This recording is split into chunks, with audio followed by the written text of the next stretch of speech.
નમસ્કાર ખેડૂત મિત્રો, અમારી યુટ્યુબ ચેનલ ખેતીની વાતમાં આજે તમારું સ્વાગત છે. મારું નામ બિપિન માંગરોળિયા, અમારી પેઢીનું નામ છે શ્રી રામદેવ એગ્રો સેન્ટર ચિત્તલ.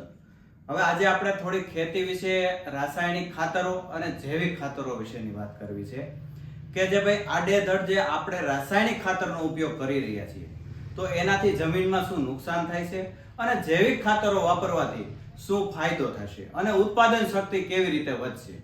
તો આજે વાત કરવી છે આપણે રાસાયણિક ખાતરો આડેધડ વપરાશ કરવાથી આપણી જમીન કડક થઈ ગઈ છે, એટલે કે આપણા જે સૂક્ષ્મ મિત્રો અળસિયા છે એવું બધું જે જમીનની નીચે જતું રહ્યું છે.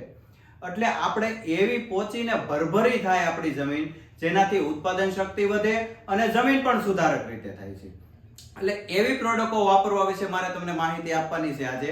તો આજે સર્વપ્રથમ આપણે વાત કરીએ તો આપણે સીબીસી બાયોલાઇઝર સીબીસી કેપિટલ કંપનીનું બાયોલાઇઝર સીબીસી આવે છે. એમાં શું આવે છે અને કેવી રીતે એનો વપરાશ છે એની મારે તમને વાત કરવી છે. તો આની અંદર એનપીકે ના કન્સેપ્ટ આવે છે. એઝોટોબેક્ટર, રાઇઝોબિયમ, એઝોસોસ્પિરિયમ અને એની સાથે ખોરાક લેતા બેક્ટેરિયા માઇકોરાજા આવે છે. માઇકોરાજાની હું તમને આગળ વાત કરીશ.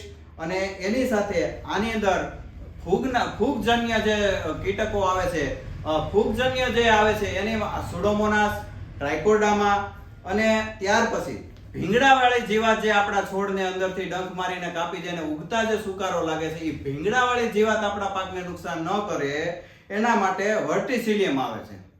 તો આટલી વસ્તુ આમાં આવે છે અને બેવેરિયા બેસેનિયા પણ આમાં આવે છે. તો આટલી વસ્તુ આવે તો આ જૈવિક ખાતરો કહેવાય છે. તો આનો ઉપયોગ કરવાથી આપણી જમીન કડક નથી થતી અને જમીન પહોંચીને ભરભરી રહી છે. તો આનો ઉપયોગ કરવાથી ખેતી ખર્ચ ઘટે છે, ઉત્પાદન શક્તિ વધે છે અને જમીન સુધરે છે.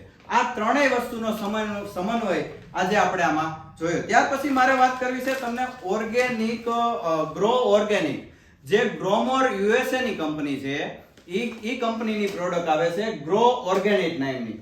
આમાં 37% ઓર્ગેનિક કાર્બન છે. આપણે આજે જાણીએ છીએ કે દેશી ખાતર આપણી ખેતરની અંદર પડતું નથી કારણ કે આપણે પશુધન રાખતા નથી એરંડીનો ખોળ વાવતા નથી, લીંબોળીનો ખોળ વાવતા. આવું જૈવિક વાપરવાનો ઉપયોગ ઓછો થતા ઓર્ગેનિક કાર્બન જે ઉત્પન્ન હોવો જોઈએ આપણી જમીનની અંદર એ પ્રમાણસર બહુ જ ઓછું છે. તો આમાં 37% ઓર્ગેનિક કાર્બન છે.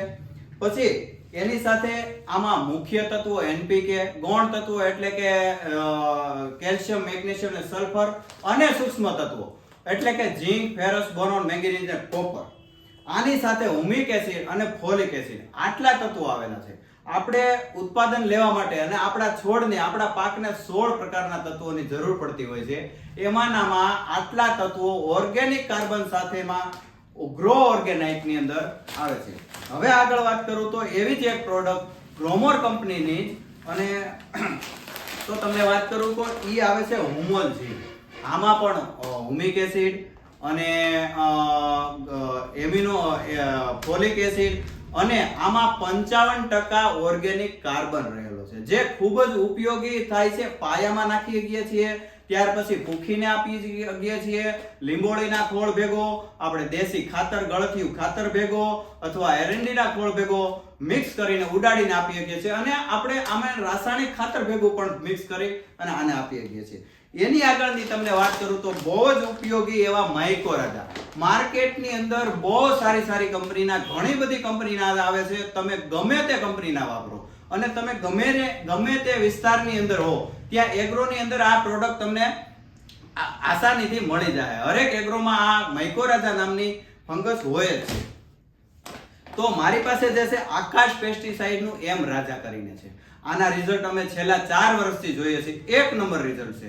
ઉત્પાદન શક્તિ વધારે છે અને બીજા નંબરમાં કે આ મૂળની સાથે એનો વિકાસ કરી આપણા પાકના મૂળમાં રહી અને જે આપણા ખાતરો જે આપણા પાકથી દૂર પડેલા છે, મૂળથી દૂર પડેલા છે, જેમ કે ફોસ્ફરસ હોય છે, ઝીંક હોય છે, કાર્બન હોય છે, આવા બધા તત્વો છે એનું વહન બહુ જ ઓછું થાય છે.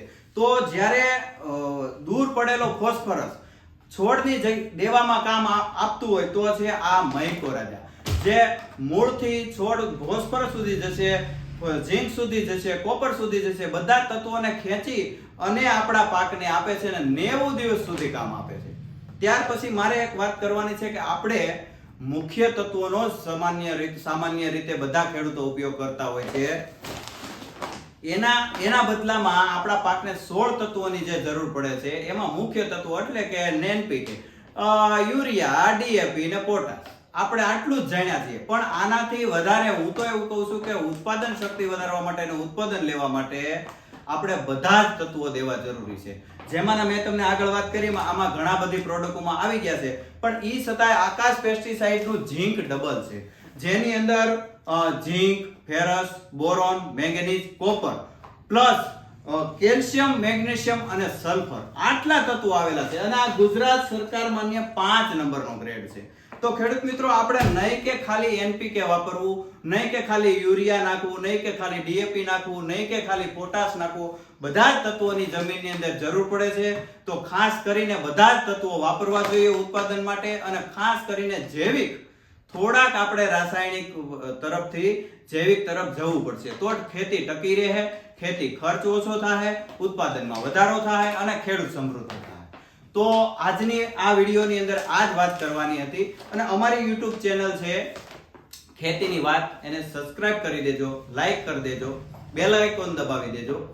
અને બીજું અંતમાં એ કહેવાનું કે ભાઈ જે ખેડૂત મિત્રોને કઈ પ્રશ્ન હોય કે ભાઈ અમારે આ પાક છે તો એની અંદર શું કરવું, આ પાક છે આ અવસ્થાએ પહોંચ્યો છે તો શું કરવું, તો જો કોઈને એવું લાગે કે ભાઈ અમારે બિપિનભાઈનો સંપર્ક કરવો છે તો મારો મોબાઈલ નંબર અહીં નીચે આપેલો છે, અને મારો મોબાઈલ નંબર છે 9925590742.